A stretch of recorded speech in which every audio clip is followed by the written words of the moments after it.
We are following some developing news tonight. When we reported on Friday that we did not know the fate of an Arizona aid worker who had been taken hostage in Syria, tonight we still do not know. Islamic State terrorists claim that last week Kayla Mueller was killed by a coalition airstrike. She was taken hostage back in 2013, but there was no evidence offered to back up ISIS's claim.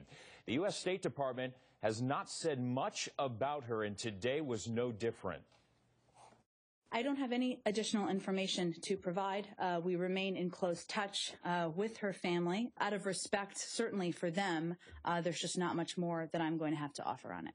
ISIS claims that Mueller was all alone inside of a building when a bomb destroyed it, killing her. And tonight, those who know Kayla and those who have followed this story gathered for a candlelight vigil. Jason Valentine joining us live tonight. And Jason, this is a story that is bringing people from all walks of life together.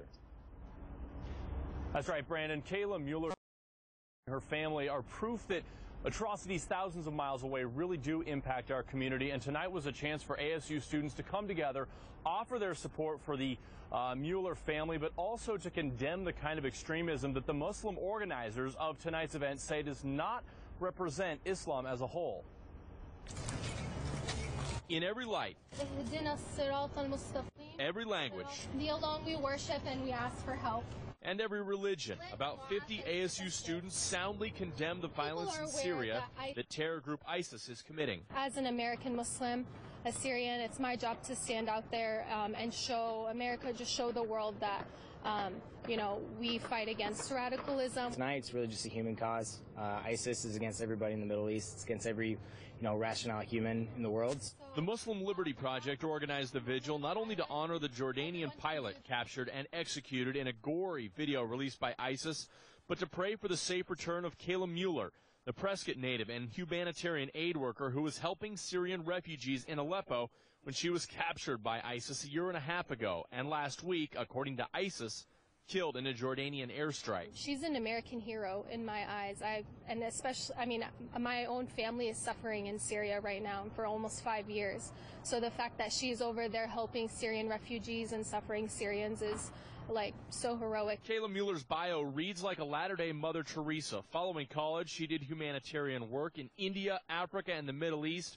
Among those at the vigil, one of her high school acquaintances. She devoted her life to ending the violence and doing what she could to fix the hurts that were going on there. I hope she's still alive. I know that there's still hope that we're clinging on to, all of us, that she's not dead. A hope echoed by all who know Kayla and many, many more. Well, many experts say ISIS has yet to offer any concrete proof that Kayla Mueller was actually killed in that Jordanian airstrike. Last week, her family issued a statement saying they hope she is still alive and that this is just more terrorist propaganda, as some believe it may be. Guys, back to you in the studio. Jason, thank you. And as he just mentioned, on Friday, Mueller's parents sent a message directly to ISIS. It read in part, "You told us that you treated Kayla as your guest. As your guest, her safety and well-being remains your responsibility. Kayla's mother and I have been doing everything we can to get her released safely.